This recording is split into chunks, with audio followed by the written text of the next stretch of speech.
Right now, Arsenal find themselves straddling a really fine line between performances that, for at least 2 months in my opinion, haven't been up to scratch, and the flip side of that argument, which is there are only 9 games of the Premier League season left.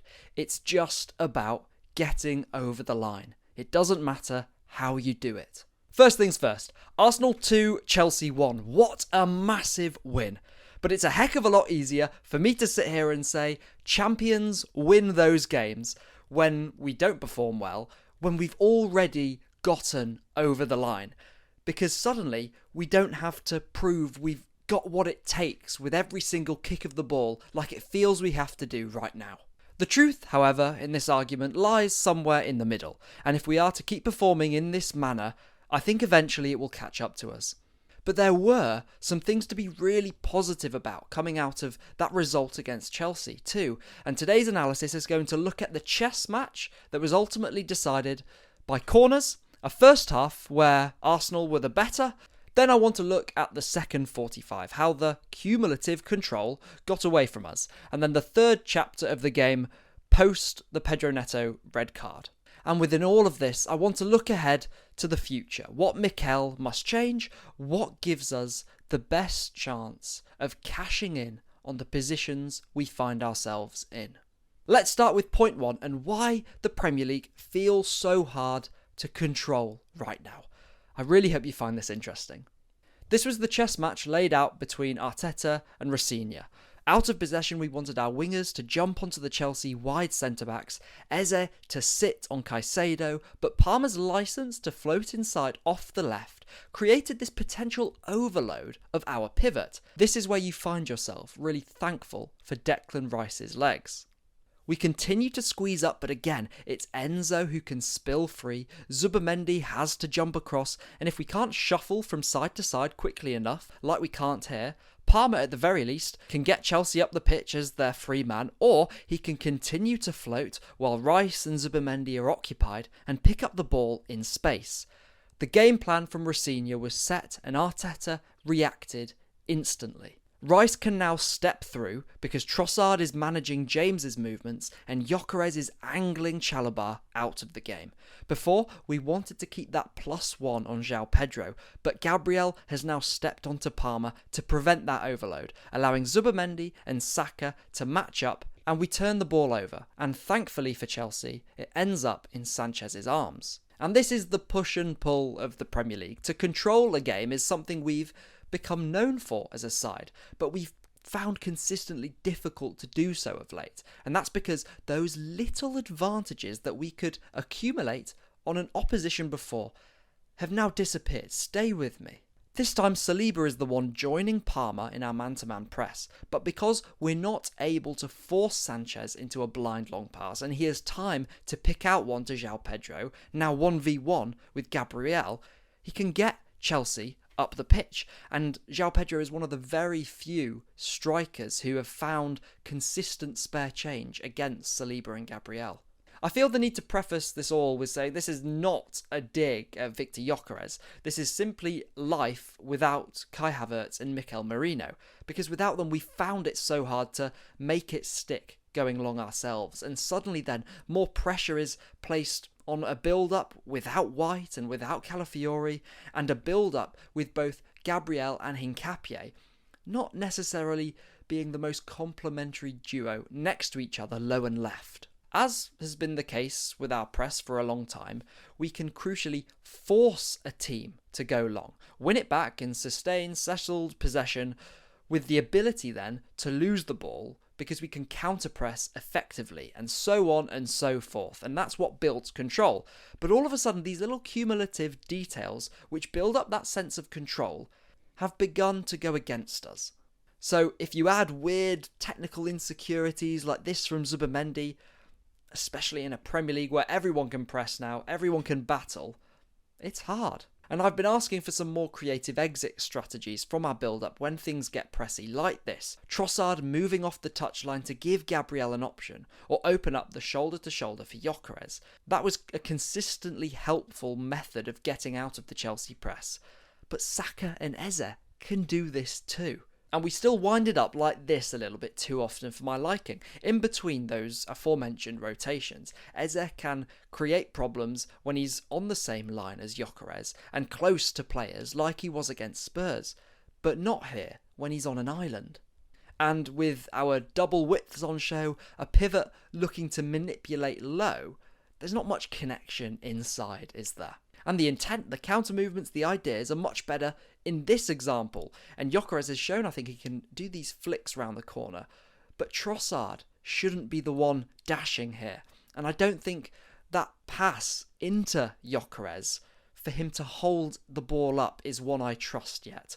Which is why I think actually he goes to flick it first time a lot more, because he doesn't quite trust himself too. I'll get onto some more open play issues in a minute, because we really struggled with this kind of inside connection against presses, and Spurs was a much better performance in that regard. I feel like it was just Spurs, wasn't it?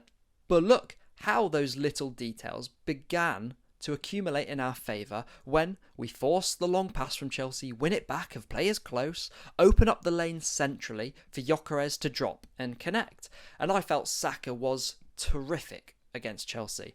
And the bump onto Timber here is perfect. Zubimendi, maybe unsurprisingly now, makes the centre-forward-like run, opening up the clear-up spot for Eze. And we win the corner we score from. And hence, we began to grow in the game. Look how good this is from our centre-backs. Chelsea forced that pass inside. They recognise the combination though. Gabriel gets a foot in on Pedro before he can give and go with Palmer. And Saliba is in front of Palmer. Anyway, they're thinking so in tune, Saliba and Gabriel. We break with Trossard, and there's a time and a place, really there is, for Eze being in this kind of lying in wait, narrow, high and central role, being accessed at the top of the box for quick shots. But unfortunately against Chelsea, he wasn't quite as efficient as he normally is, and it felt like the left-hand side really needed him. Chelsea obviously got their equaliser, and it shows how these little accumulations that I've been speaking about can be wiped out with one long ball, one foul, one set piece, one reecejames strike of the ball. But we didn't finalise our good moments in that first half and at the start of the second. And as I've spoken about in recent weeks regarding Arteta's struggle to find a balance in his team selection, the game then suddenly, if we can't find that balance, becomes much more predicated on these moments.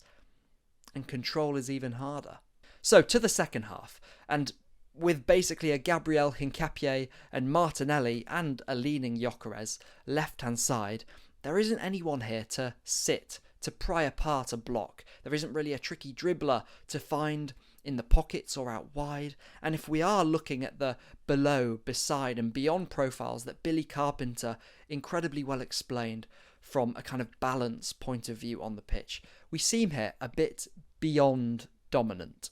And this kind of difficulty with that balance can explain a lot of our recent stumblings. We weren't able to take advantage as much of Trossard's touchline passing, playing in Hincapie for example, or Saka rotating inside and opening up the middle.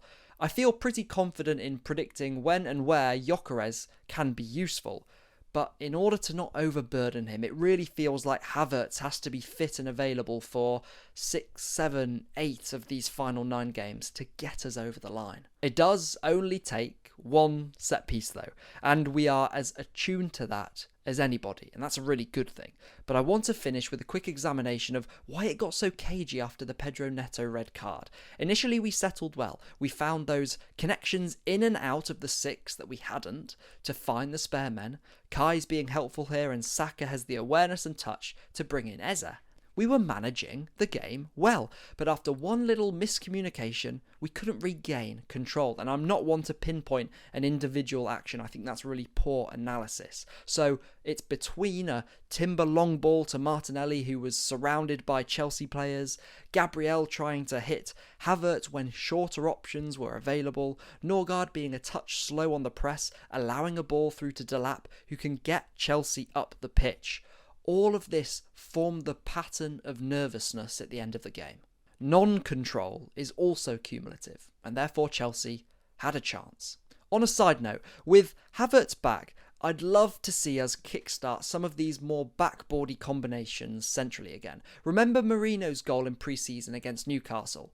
I know that is a heck of a long time ago now, But this is what I'd love to see more of. Overall, the Premier League's tough, and we're prepared to deal with it, trust me, but maybe overly so, in assuming that we're going to always come out on top of these probabilities in these more marginal games. Because I think we have so many more solutions than we're giving ourselves credit for at the moment. Whether it's more variety in Eze's positioning, more situational Calafiori left centre-back minutes, and I get that's hard because Gabriel is so important for us, or simply hoping that Calafiori, White and Havertz get fit. But there's also seeing more of Saka and Madueke close to each other.